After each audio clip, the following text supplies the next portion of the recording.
Si vous ne savez pas comment réguler ou arrêter cette réaction émotionnelle, et que vous maintenez cette même réaction pendant des heures ou des jours, c'est ce qu'on appelle une humeur. Si vous maintenez cette même période réfractaire pendant des semaines, voire des mois, on parle de tempérament. Si cette réaction émotionnelle persiste pendant des années, c'est ce qu'on appelle un trait de personnalité. La personnalité de la plupart des gens est alors définie par les expériences du passé. Tout d'un coup, quelque chose de magique se produit.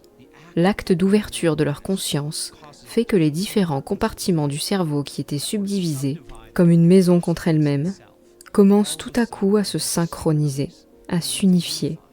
Les neurones commencent à rejoindre de plus grandes communautés de neurones.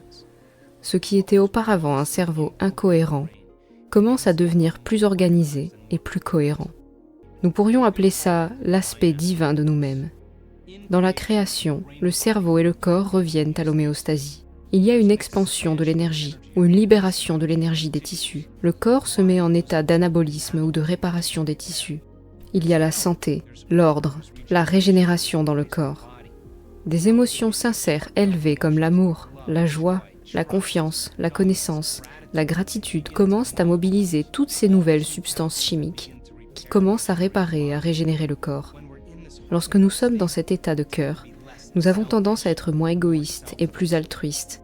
Notre attention ne se porte plus sur notre corps, sur les choses de notre vie, sur les gens de notre vie, sur notre environnement ou sur le temps lui-même. Le processus créatif crée toujours de l'énergie. Il y a croissance et réparation. Nous élargissons et ouvrons notre attention. Et lorsque nous faisons ça correctement, nous commençons à nous sentir moins séparés et plus connectés à quelque chose de plus grand.